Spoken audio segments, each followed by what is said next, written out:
Salut toi et bienvenue dans cette nouvelle vidéo où je vais parler aujourd'hui des certifications. Alors tu sais ce qu'on entend du style Orelsan et maintenant double platine ou disque d'or, etc.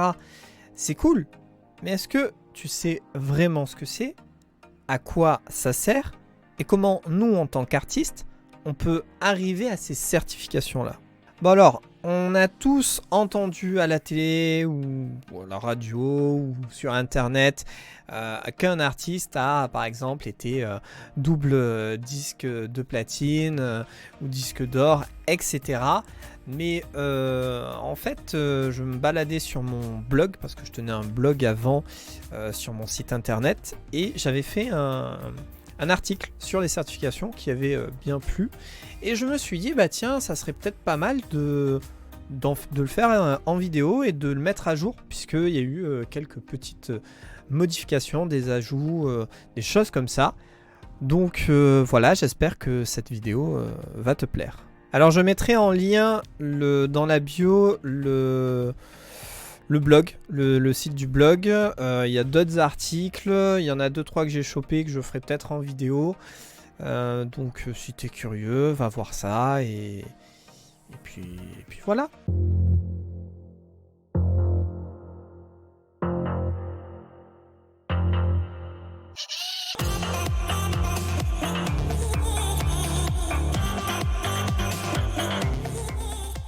Bon alors de nos jours, tous les plus gros artistes, voire même les artistes un peu moins connus, accèdent à des certifications quand ils sortent des albums ou des singles du style voilà, disque d'or, de diamant, de platine.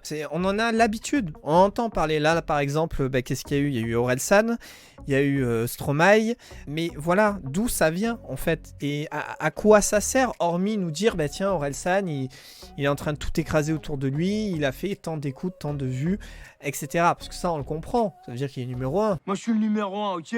Le numéro. Ok, génial. Mais est-ce qu'il y a une utilité autre derrière? Est-ce que l'artiste ça lui permet de gagner, je sais pas, plus par exemple?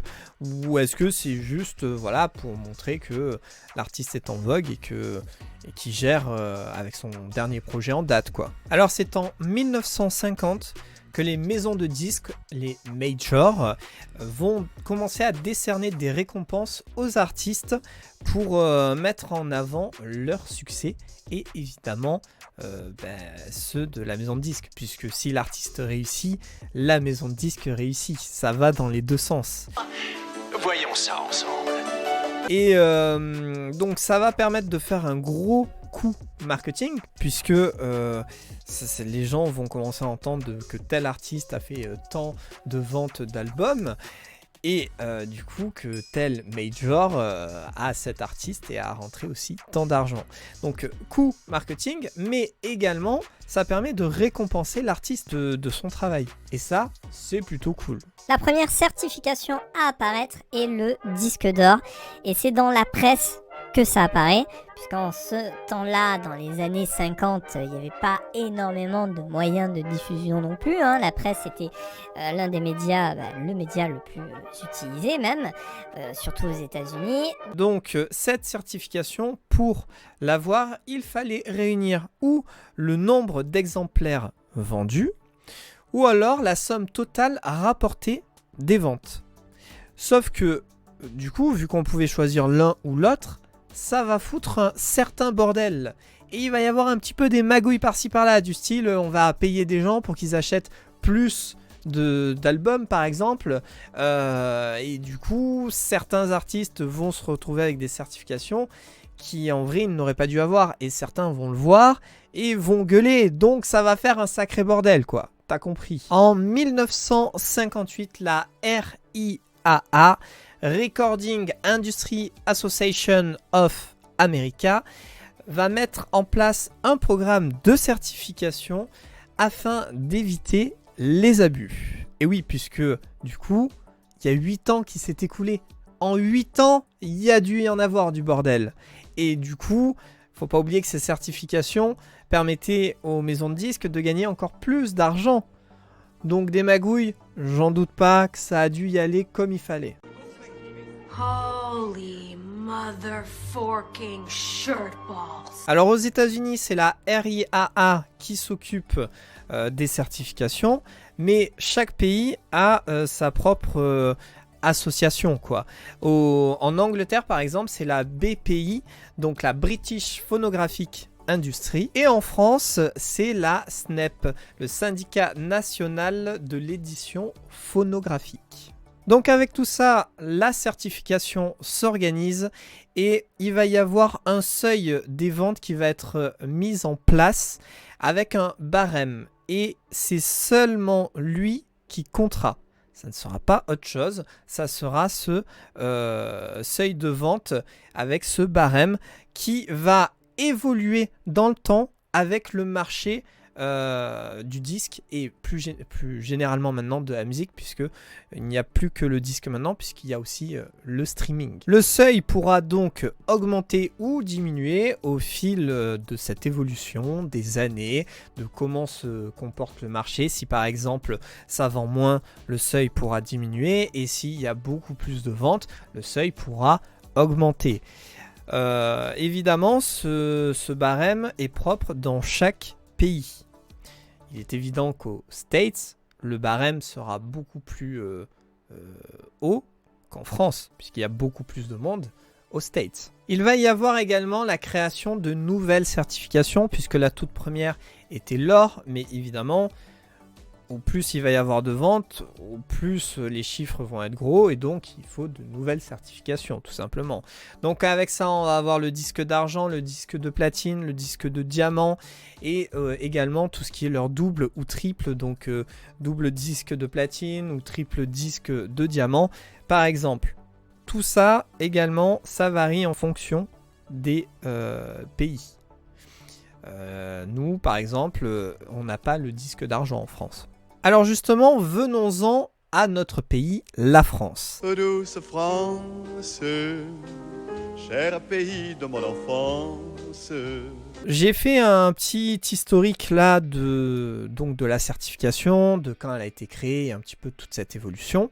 Là maintenant, on va se focaliser sur la France, puisque c'est ce qui nous intéresse avant tout, je crois en tout cas. Alors au niveau des certifications en France, il existe l'or, le platine, le double platine, le triple platine, le diamant, le double diamant, le triple diamant et le quadruple diamant.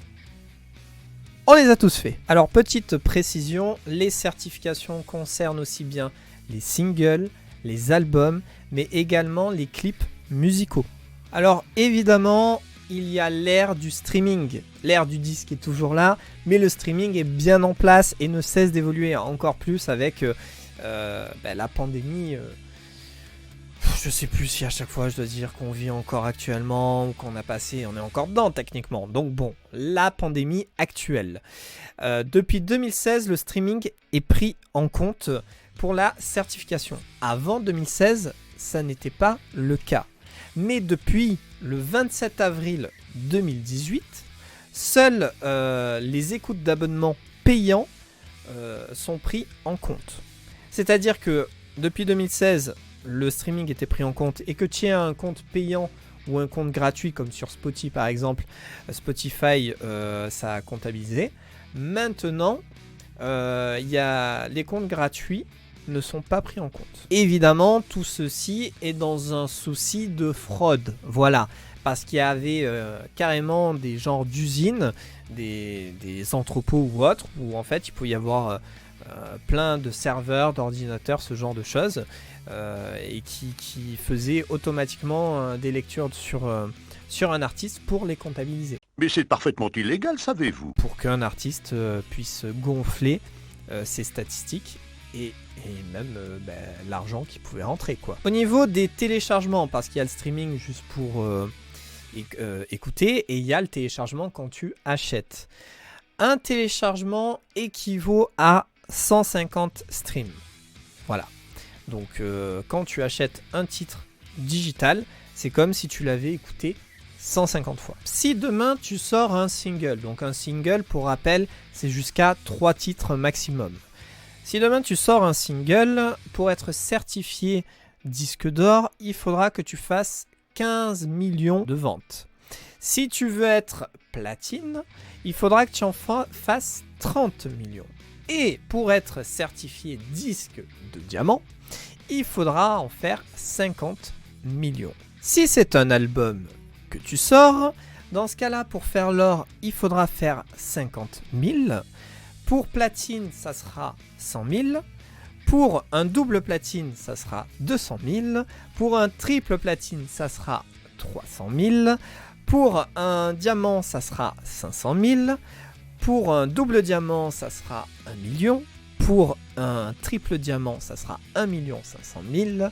Et enfin, pour un quadruple diamant, ça sera 2 millions. Alors, je pense que maintenant que tu en sais un peu plus sur la certification, sur les chiffres aussi, tu réalises aussi la complexité de la chose. C'est-à-dire que finalement, pour faire ne serait-ce déjà que 15 millions pour être certifié or sur un single, il en faut en fait. C'est pas juste tes 3 potes et ta famille et les 10 inconnus qui te feront arriver à la certification. Il y a vraiment tout un truc derrière. Alors après, pour aider pour tout ça, il y a le marketing. La certification est un objet de marketing, mais il faut d'autres outils pour pouvoir que la certification marche. Tu vas faire parler de ton album, tu vas faire de la pub, de la promo, des concerts. Évidemment, les concerts, c'est ce qui permet de booster la vente des albums aussi. Donc, il y a tout ça qui fait. Après, les artistes indés qui sont pas signés en maison de disques, label ou autre, il y en a de plus en plus. Moi, par exemple, je suis indépendant par choix. C'est possible d'arriver à la certification. Ça sera peut-être plus via le digital là, mais c'est possible aussi. Mais quoi qu'il en soit, ça se fait pas en un claquement de doigts. C'est pour ça que même des gros artistes qui sortent des albums, des fois, n'atteignent pas certaines certifications parce que ça reste compliqué quand même. C'est pour ça que même des gros artistes qui sortent des albums, des fois, n'atteignent pas certaines certifications parce que ça reste compliqué quand même. Quoi qu'il en soit, ça permet de récompenser aussi l'artiste et il ne faut pas l'oublier. C'est une fierté pour l'artiste quand il est certifié. Il peut l'afficher, il peut le garder en souvenir. C'est classe, c'est cool. Enfin voilà, donc ok, c'est un outil qui a été créé par les majors pour faire rentrer encore plus d'argent.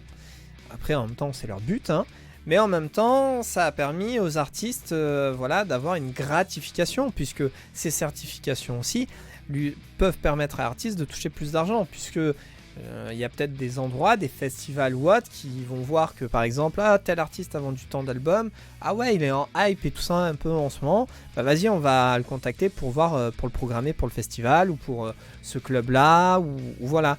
Donc c'est pas forcément un mal, j'allais dire un bien pour un mal, mais après tout les majors sont des entreprises, donc ils sont là pour gagner de l'argent. Si c'est fait dans de bonnes conditions et que les artistes sont respectés, tout ça, voilà. Après, je pense qu'au début des certifications, ça devait être vraiment sale quand même. Heureusement que ça a été recadré un peu par la suite. Mais voilà, un outil à la base pour faire rentrer plus d'argent, mais qui peuvent servir par la suite aux artistes quand même. Et ben voilà, c'est tout pour cette vidéo. J'espère que voilà, elle t'aura plu, t'aura appris des trucs. Comme d'hab, n'hésite pas à me le dire en commentaire. Et puis pense à t'abonner si tu kiffes ce que je fais. Et puis si tu veux m'aider à avoir une petite certification, il te reste plus qu'à aller écouter mes titres sur Spotify ou n'importe quelle autre plateforme, ça serait cool. Et puis qu'est-ce que je veux dire, voilà, on se retrouve la prochaine fois pour une prochaine vidéo. Ça fait beaucoup de prochains là. Et puis moi je te dis à la prochaine. Et en attendant, tu le sais, sois créatif.